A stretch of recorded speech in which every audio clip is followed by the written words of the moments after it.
In the autumn of 2018, a 26-year-old American adventurer found an unexpected setting in the tranquil beauty of Andaman Island. His journey began as he stepped into the vibrant city of Port Blair, the bustling capital of the Andaman Islands, a captivating Union territory within India. Although Port Blair wasn't his final stop, it served as a staging ground for the next 11 days. During this time, he embraced solitude, opting for a self-imposed quarantine to rid his body of potential infectious agents. This phase set the stage for an extraordinary quest, an audacious and seemingly paradoxical mission to persuade local fishermen to guide him through the waters, transcending into an alternate universe and reality. North Sentinel Island, part of the Andaman Islands archipelago in the Bay of Bengal, shares its existence with South Sentinel Island, home to the Sentinelese, an indigenous people in voluntary isolation. They have fiercely defended their protected way of life, often resorting to force. The island spans about 8 kilometers in length and 7 kilometers in width, covering an area of approximately 60 square kilometers. The island itself is approximately the same size as Manhattan, encircled by coral reefs, and features a narrow strip of beach around its entire perimeter. Almost entirely veiled by a dense jungle, visibility from above is virtually non-existent. North Sentinel Island is not just a geographical entity, it's also home to the Sentinelese, a small hunter-gatherer tribe that has thrived in isolation for tens of thousands of years. Their existence remains confined to their island universe, devoid of any knowledge beyond their limited domain. To them, the year effectively echoes 20,000 BCE, and their understanding does not extend beyond the simplicity of a bow and arrow. While just 50 kilometers to the east lies the modern city of Port Blair. With regular flights operated by Airbus aircraft, the Sentinelese remain oblivious to this technological marvel. Unaware of the advancements and complexities of the world beyond their shores, they persist in a state often termed as an uncontacted tribe, a living relic of humanity's distant hunter-gatherer past.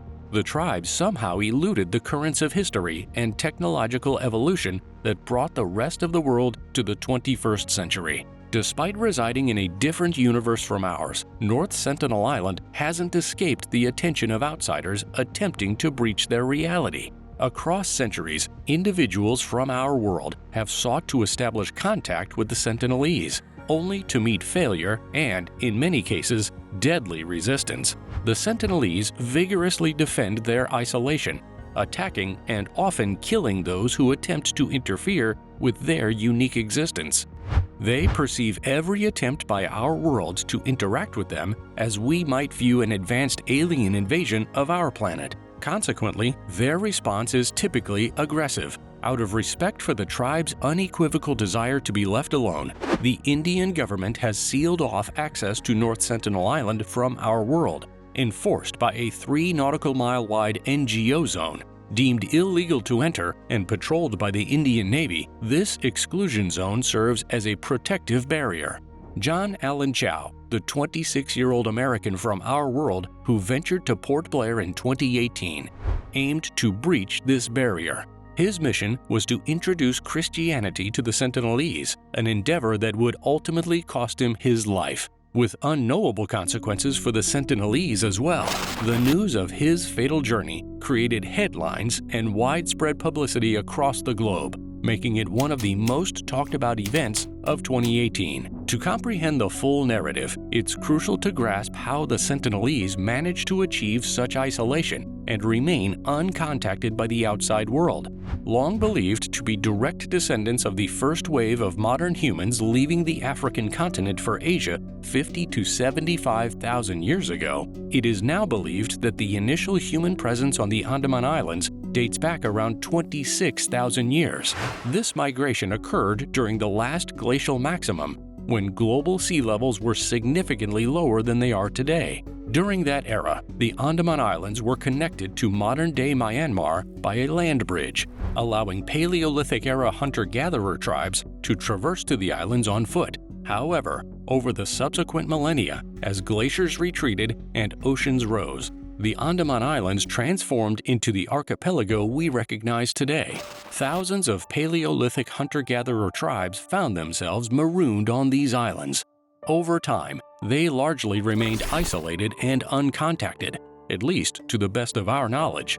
While it's conceivable that various kingdoms and empires in India and Southeast Asia may have dispatched expeditions to the Andaman Islands for occasional diplomatic or slave-raiding purposes, the absence of comprehensive historical records leaves these possibilities shrouded in uncertainty. The mystery surrounding the interactions, if any, between the inhabitants of the Andaman Islands and the outside world during this time adds to the enigma of their isolation. Despite the uncertainties surrounding potential interactions, the indigenous Anmoneses maintained their status as Paleolithic hunter-gatherers. Their knowledge was largely confined to the expanse of their own islands. This isolation endured until a pivotal moment in 1789, when a ship bearing the insignia of the British Empire arrived to disrupt the tranquility of their existence. The sudden and unexpected arrival of this vessel marked the announcement of a universe beyond their insular world. The British, motivated by their imperial pursuits, had ventured to these remote, far-flung islands with a specific objective in mind. In 1789, they established a challenging-to-escape-from penal colony. This move was in response to Indian rebels opposing the British Empire's expanding dominion on the subcontinent. The arrival of the British not only shattered the seclusions of the Anmoneses, but also introduced them to the complexities of a world they had never imagined. The British arrival in 1789 marked a transformative period for the Andaman Islands, setting in motion events that would reshape the destinies of its indigenous people. Back then, around 7,000 uncontacted individuals from various tribes, including the Shangil, Sharada Inga, and the Sentinelese, inhabited these remote lands. The British established a penal colony, envisioning Port Blair as the challenging-to-escape prison for Indian rebels resisting British expansion on the subcontinent. This encounter echoed a historical trend, reminiscent of Christopher Columbus ushering the Old World into the New World in 1492. However, as in previous instances, the introduction of the British brought with it a catastrophic wave of diseases: measles, influenza, and smallpox, diseases against which the isolated indigenous populations had no defenses. Beyond diseases, the British introduced substances like alcohol and opium, unfamiliar to the indigenous people. This, coupled with the devastating impact of diseases, led to the rapid decline of the indigenous population on Great Andaman, where Port Blair took root. In the wake of these upheavals, the once vibrant indigenous communities faced a dual onslaught, replaced gradually by the British and Old World settlers. The survivors confronted a stark choice: assimilate or face extinction amid the profound changes brought by the British and their establishment of Port Blair. With the establishment of Port Blair, upheaval swept across the Andaman Islands, yet two tribes managed to maintain a degree of isolation from the chaos: the Jaro tribe in the far south of Great Andaman and the Sentinelese, residing on a completely different and strategically insignificant island, largely avoided the disruptions caused by Port Blair's establishment. One notable exception to this isolation occurred in 1867, when a merchant ship of the British Royal Navy found itself wrecked on the Sentinelese shores.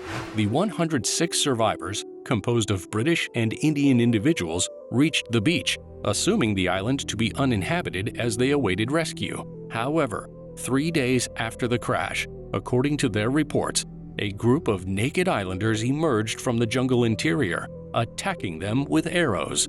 In a display of resilience, the crew successfully fended off the islanders until rescue by the Royal Navy arrived. This encounter, the first contact between the outside world and the Sentinelese, concluded in violence, setting a tone that would resonate over the next century and a half to the present day. In 1880, Maurice Fennell Portman, a 19-year-old English aristocrat, assumed the role of the British Crown's administrator of the Andaman Islands and the head of the Port Blair penal colony. Seeking to assert his influence, Portman led an expedition to North Sentinel Island, a decision that would have far-reaching consequences. Landing on the islet, the party found themselves cautiously avoided by the Sentinelese, who patrolled and scouted through the jungle, allowing only fleeting glimpses. After days of observation, the party finally encountered an elderly couple and 4 children. In a controversial move, Portman essentially kidnapped these 6 sentinels and transported them to Port Blair. Tragically, the elderly couple succumbed to diseases shortly after their arrival. Frustrated and recognizing the expedition's failure, Portman gave gifts to the remaining children and returned them to North Sentinel Island. In his journal, Portman candidly admitted, "This expedition was not a success. We cannot be said to have done anything more than increase their general terror of and hostility to all comers. It would have been better to have left the islanders alone." Numerous theories propose that Portman's mishandling of this contact became the catalyst for the Sentinelese hostility towards outsiders, a sentiment that persists to this day. The 4 children he abducted and returned likely shared stories of the elderly couple's death, potentially placing blame on the outside invaders. Moreover, the possibility that the returned children brought back diseases that afflicted the tribe could have further fueled resentment. Without a comprehensive understanding of infections or diseases, it would have been reasonable for the Sentinelese to attribute mysterious deaths in their tribe to the actions of the outside invaders.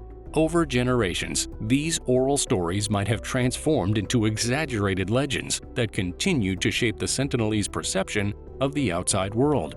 During World War II, the Japanese invasion and occupation of the Andaman Islands for 3 years brought untold suffering to the islanders.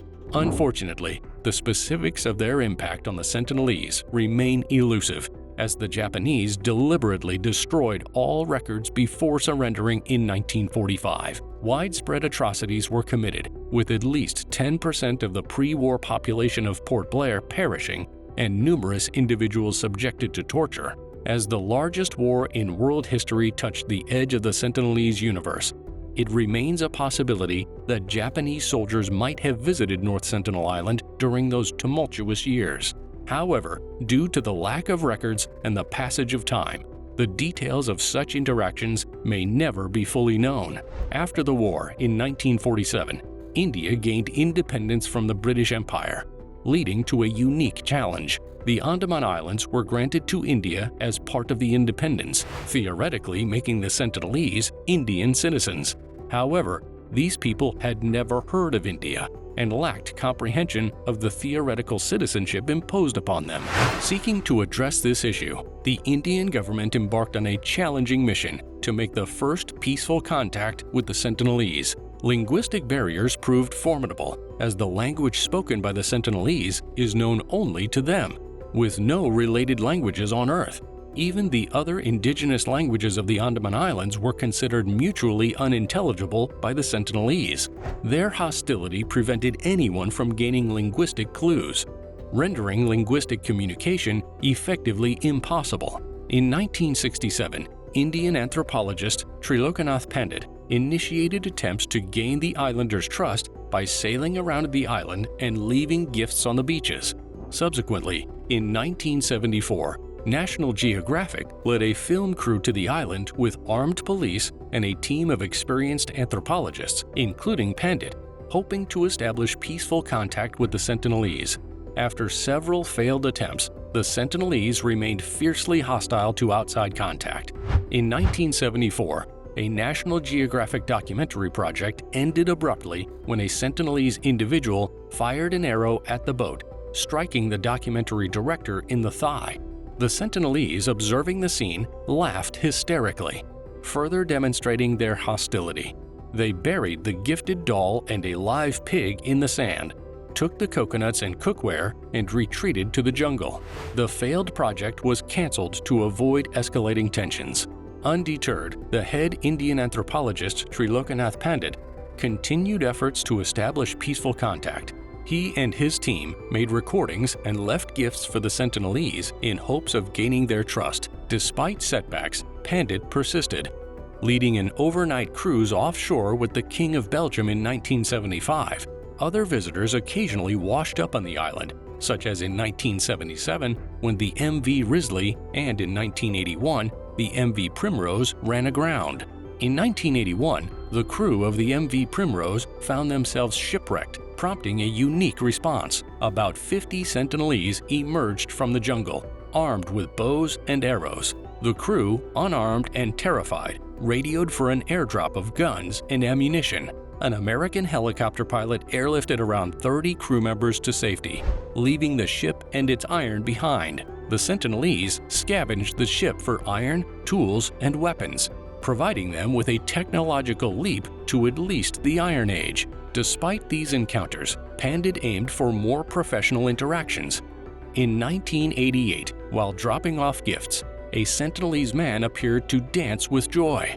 A breakthrough seemed imminent in 1991 when a junior anthropologist, Murumala Chatope, reported that during a routine gift drop, Sentinelese individuals waded into the water to accept gifts directly from the boat. This marked the first sign of acceptance and trust. Chatope's presence as a woman possibly signaled non-aggressive intentions, fostering greater trust. In the following month, Pandit and Chatope visited North Sentinel Island together, witnessing around a dozen Sentinelese approaching them, hinting at the potential for improved contact. For a fleeting moment, they shared the same coconut, marking the pinnacle of 24 years of Trilokanath Pandit's efforts to establish friendly contact with the Sentinelese.